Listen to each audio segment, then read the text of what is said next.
Hello जी, राम राम जी। कैसे हैं आप सब लोग? आई होप कि आप सब अच्छे होंगे। तो वेलकम है आप सबका मेरे चैनल पर। तो गाइज आज मैं कर रही हूँ क्रश वेलवेट की कटिंग। तो आप ध्यान से देखना बिल्कुल। क्रश वेलवेट होता है ये जो गुड़जट वाला होता है, ठीक है। तो इसको कटिंग करने के लिए बहुत सारे क्वेश्चन होते हैं कि ये मतलब इकट्ठा नहीं होता, प्रेस करके कटिंग करें या कैसे कटिंग करें इसकी। तो देखिए, इस पर प्रेस नहीं करेंगे, प्रेस करेंगे तो इसके सारे सिलवटें खुल जाएंगे, क्रश रहेगा ही नहीं, ठीक है। उसके बाद आप अपने सिर्फ सिंपल इसको बिछा लेना है काउंटर पे। जितना भी आपका मेज़रमेंट है जिस हिसाब से, उसी हिसाब से जितनी आपकी जोड़ी है उससे आप 1.5-2 इंच एक्स्ट्रा लेके इसको फोल्ड करके बिछा लें। ये मैंने फ्रंट पार्ट का अलग ले लिया है, मैं सिर्फ फ्रंट पार्ट कट कर रही हूँ। तो यहाँ पे मैंने अपना मेजरमेंट लगा लिया है। मेजरमेंट तो आपको देखिए आपके कुर्ती का जो होगा आप उसी हिसाब से लगाएंगे, लेकिन इसको नॉर्मली ना खींच के ना मतलब स्ट्रेस करके, बिल्कुल ही नॉर्मल तरीके से इसको आपको बिछा लेना। हाँ, बस जैसे हम नॉर्मल कपड़ा बिछाते हैं। जैसे इसकी गुलजट है ना, इनको खोलना नहीं है, आप ऐसे ही रखी रहने दो। सिर्फ आपको करना क्या है कि पूरी फिटिंग में, चेस्ट में, कमर में और हिप में जो भी हम अपना मार्किंग करते हैं ना, फिटिंग के निशान की फाइनल जो फिटिंग होती है हमारी, उससे आधा आधा इंच आपको कम करनी है। इसमें ये फ़र्क करना है आपको। इसी फ़र्क से आपकी परफेक्ट फिटिंग आ जाएगी, क्योंकि जो ये सिलवटें हैं ना ये खुलेंगी तो आपकी बॉडी में ये फिर फिट आ जाएंगी, ठीक है। अगर आप उसी से लेंगे तो आपको ये लूज़ रह जाएगा, लेकिन सिर्फ आधा आधा इंच का आप फ़र्क करें तीनों जगह से। बाकी कहीं से कुछ नहीं करना, बाकी नॉर्मल आप जो करेंगे वहीं चलेगा, ठीक है, क्योंकि ये सिलवटें खुलेंगी। तो इसी तरीके से आप क्रश वेलवेट की कटिंग कर सकते हैं। कोई मुश्किल काम नहीं है। देखिए, जब तक आप नहीं करोगे ना तब तक ही आपको मुश्किल लगेगा, नहीं तो बिल्कुल भी मुश्किल नहीं है। और अगर आप फर्स्ट टाइम भी कर रहे हैं तो भी घबराने की ज़रूरत नहीं है, क्योंकि देखिए एक चीज़ है कि सिलाई के काम में ना कभी कुछ गलत नहीं होता। आप अगर कहीं तो कुछ गलत कर भी दोगे ना तो उसमें कुछ नया डिज़ाइन बनाकर ना कुछ भी कर सको हो। तो कभी भी सिलाई के काम में मत सोचो कि कहीं कुछ गलत हो जाएगा या ये हो जाएगा, तो बिल्कुल भी नहीं। तो मेरी मार्किंग हो गई है, कटिंग भी हो गई है फ्रंट कुर्ती की। ये मैंने बैक पे भी ऐसे सेम निशान लगा लिए हैं, ठीक है। अब मैं करूँगी अपनी बैक कुर्ती की, क्योंकि मैंने फ्रंट और बैक दोनों पार्ट निकाल लिए थे, क्योंकि मुझे इसमें कपड़ा देखना भी था कि भाई बाजू भी निकालनी है, पैंट भी निकालनी है, तो उस हिसाब से। तो ये 4.5 मीटर कपड़ा था, लेकिन सूट की लेंथ, पैंट की लेंथ और स्लीव्स की लेंथ, सब की लेंथ ही काफ़ी है। तो ये 4.5 मीटर में ही बन रहा है। तो लेंथ मैंने इसकी निकाली थी 45 रेडी, और 2.5-2 इंच मैंने इसमें एक्स्ट्रा लिया था, क्योंकि नीचे लेस लगने वाली है। पीछे वाले पार्ट पे तो नहीं लगेगी, फ्रंट वाले पार्ट पे लगेगी। इसकी मैं स्टिचिंग भी दिखाऊंगी, आप नेक्स्ट वीडियो में इसकी स्टिचिंग देखना। अभी इस वीडियो में मैं सिर्फ आपको कटिंग ही दिखा रही हूँ, क्योंकि देखिए एक एक चीज़ अगर आप ध्यान से देखेंगे ना तो ये अच्छे से कर पाएंगे। और पूरा एक ही वीडियो में दोनों चीज़ घमड़ चुमड़ हो जाती है ना, तो समझ नहीं आता है। तो आप इसको ध्यान से देखें एक एक चीज़ को, तभी आपको कटिंग समझ में आएगी और तभी आपको स्टिचिंग। नेक्स्ट वीडियो ही होगी इसकी, वेट नहीं करना पड़ेगा आपको कि भाई नेक्स्ट पता नहीं कब आएगी। आज ये वीडियो डल रही है तो कल ही इसकी स्टिचिंग की वीडियो डल जाएगी। तो आप इसको कैसे कटिंग कर रहे हैं और कैसे इसकी स्टिचिंग करनी है वो सब आप देख के अपना क्रश वेलवेट का कपड़ा, वेलवेट का सूट आप सिल सकते हैं, ठीक है। देखिए, वेलवेट को लेकर है ना बहुत सारे डाउट रहते हैं सबके, मेरे भी थे जब तक मैंने नहीं बनाया था। लेकिन वही है ना कि जब तक हम नहीं कर लेंगे तो वो डाउट भी क्लियर नहीं होंगे। तो अगर आपके भी कोई भी डाउट है क्रश वेलवेट को लेकर या किसी भी वेलवेट को लेकर, तो आप मुझे कमेंट करना, मैं आपके डाउट क्लियर करूँगी।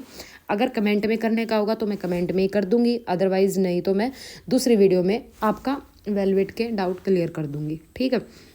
तो इस तरीके से देखिए मेरी कुर्ती की कटिंग हो चुकी है। अब मैं करूँगी अपनी स्लीव्स की कटिंग। तो जो साइड से कपड़ा बचा है इसमें मैं अपनी स्लीव्स की कटिंग करूँगी। अब मैंने यहाँ से फोल्ड करके देखा तो ये कम ही था, क्योंकि मुझे पूरी लंबी स्लीव्स चाहिए हैं। तो दोनों पार्ट में मेरा इतना इतना बचा है कपड़ा, फ्रंट में से भी और बैक में से भी। तो मैं इसमें से अपनी स्लीव्स निकाल लूँगी। तो ये पीछे की साइड में 2 छोटे छोटे जॉइंट आएंगे। वो पहली बात तो क्रश वेलवेट में दिखेगा ही नहीं। दूसरी बात, अगर दिखता भी तो भी हमें लगाना पड़ता है, क्योंकि पीछे तकरीबन कपड़ों में आते ही हैं जोड़, तो इसमें कोई बड़ी बात नहीं है।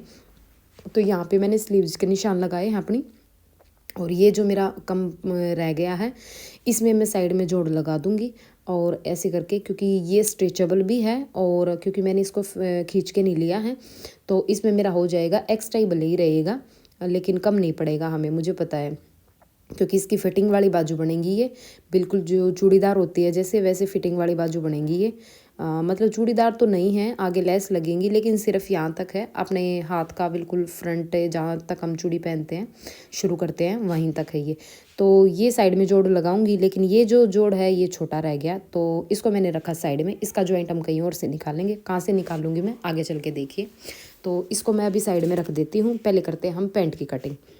तो सेम ऐसे ही आपको अपना पैंट का भी कपड़ा बिछा लेना है, ना इसको खींचना है ना प्रेस करना है, आराम से जैसे ये है अपनी दिशा में उसी तरीके से इसको आप बिछा लेंगे, ठीक है।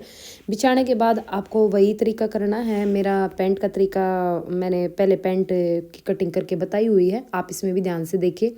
मेरी हिप थी 19.5, 19.5 में मैंने प्लस किया 4, और 4 प्लस करके आता है 11.5। तो 11.5 इंच आप इसका कमर ले सकते हैं, और फिर उसके बाद 10.5 आप इसकी आसन ले लीजिए, ठीक है। सेम इधर से भी, और फिर आप इसको स्केल से सीधा निशान लगा दीजिए। यहाँ से आप 2 इंच 2.25 इंच एक्स्ट्रा ले सकते हैं। फिर आप इसकी लेंथ ले लीजिए, और लेंथ से 2-3 इंच जितना भी आपको फोल्ड करना है उतना आप लंबा रख सकते हैं नीचे की तरफ, ठीक है। तो यहाँ से आप जो आसन है और ये है, यहाँ से आप बीच का सेंटर ले लीजिए, जो भी आपका बीच है, तो वहाँ नीचे हमारा मोरी का निशान लगेगा। और जितनी आपको मोरी बनानी है 1/2 इंच इधर लीजिए और हाफ इधर लीजिए। जैसे आपको 7 इंच की मोरी बनानी है, तो 7 इंच की मोरी में आपको 3.5 इधर लेना है और 3.5 इधर लेना है, तब आपकी 7 की आएगी। और अपनी स्केल पट्टी से इस तरीके से आप निशान लगा दें, और ये ऊपर का निशान लगा दे फिटिंग का, और इधर से गोलाई का निशान लगा दे, ताकि आपकी पैंट की शेप बिल्कुल ठीक से आए, ठीक है। तो ये देखिए पैंट की कटिंग निशान मार्किंग हो गई है। अब इसको हम कटिंग करते हैं। तो ये कटिंग करने के बाद हम करेंगे अपने बैक पार्ट की कटिंग। और जो साइड से कपड़ा बचा है वो मेरा, इसमें मेरी पॉकेट निकल जाएगी, इसीलिए मैं बताती हूँ। ये साइड वाला आपको कट नहीं करना है, ये बाद में कट करेंगे। ये यहाँ से देखिए मैंने पॉकेट निकाल ली है अपनी, और इसको साइड से छटाई बाद में कर देंगे जब लगाएंगे। तो अभी मैं निकालूंगी अपना बैक पार्ट। तो बैक पार्ट कटिंग करने के लिए आपको क्या मार्किंग करनी है, क्या उसमें फ़र्क करना है फ्रंट पार्ट से, वो देख लीजिए एक बार। सेम ऐसे इस कपड़े को भी बिछा लेना है, आपको खींचना नहीं है, बस नॉर्मल तरीके से जैसे ये है वैसे ही बिछा दीजिए इसको। और इसके ऊपर आप अच्छे से अपना फ्रंट पार्ट बिछा दीजिए, ऊपर से 2-2.5 इंच छोड़ के नीचे की तरफ से। और किनारी वाली साइड से आप बिल्कुल ध्यान से उतना ही रखिए जितना आपने फ्रंट को रखा है, बिल्कुल किनारियाँ मिला दीजिए साइड से, क्योंकि साइड का जो कटिंग होगा वो चारों पार्ट एक जैसे कट हो जाएंगे।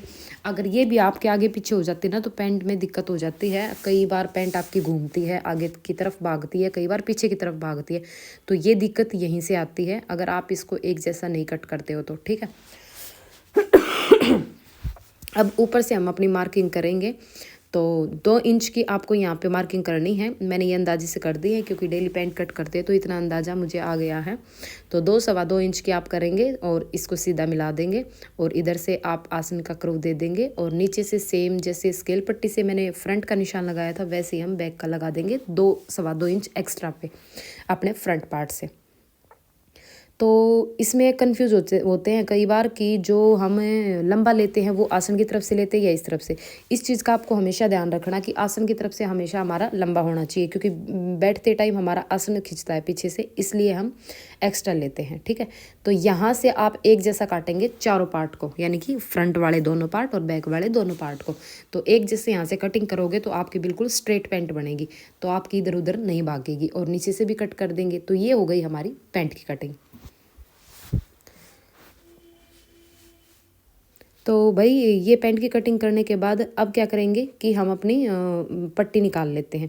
सबसे पहले हमें अपनी स्लीव्स के लिए कपड़ा निकालना है, क्योंकि पट्टी जो बेल्ट लगाने के लिए है कपड़ा इधर उधर से भी ले सकते हैं, लेकिन स्लीव्स पूरी कंप्लीट करनी है हमें, ठीक है। उसके लिए नीचे से कपड़ा बच गया है, बिल्कुल सेम वैसा ही जैसे मुझे चाहिए है। और ये देखिए 2 पार्ट चाहिए थे मुझे, ये दोनों पार्ट सेम मिल गए हैं। तो ये वाली लगा के हम अपना बाजू को कंप्लीट कर सकते हैं। ये भी ज़्यादा ही रहेगा क्योंकि कम नहीं रहता है, ये स्ट्रेचेबल है और इसमें फिटिंग का आएगा, तो ये बिल्कुल प्रॉपर तैयार हो जाएगा अपना, कम नहीं रहेगा। ये आपको लग रहा है कि कम है इसमें, लेकिन मैं देखना आप बाजू लगाऊंगी तब दिखाऊंगी आपको, ये भी ज़्यादा ही रहेगा। तो इसकी हम बाद में जब जॉइंट लगाने के बाद अच्छे से छटाई कर लेंगे। अभी ये मैंने बेल्ट के लिए कपड़ा निकालना है, क्योंकि ये चीज़ें हम साथ में निकाल लेते हैं ना, तो हमारे बार बार उठना नहीं पड़ता, हमें काउंटर पे नहीं आना पड़ता, तो यहीं पे निकाल के अपना रख लेते। छोटी मोटी छटाई होती है ना, तो वो काउंटर पे मशीन पे ही हो जाती है, लेकिन बड़ी के लिए हमें काउंटर पे आना पड़ता है। तो इसके लिए अपने छोटे मोटे जो भी ये आइटम है उनको निकाल के पहले ही रखो। तो आज की वीडियो आपको कैसी लगी है कमेंट करके ज़रूर बताना। क्रश वेलवेट के बारे में आपको पता चल गया होगा, कोई दिक्कत नहीं है, जैसे नॉर्मल सूट काटते हो वैसे ही कटिंग इसकी होती है। तो मिलते हैं नेक्स्ट वीडियो में इसकी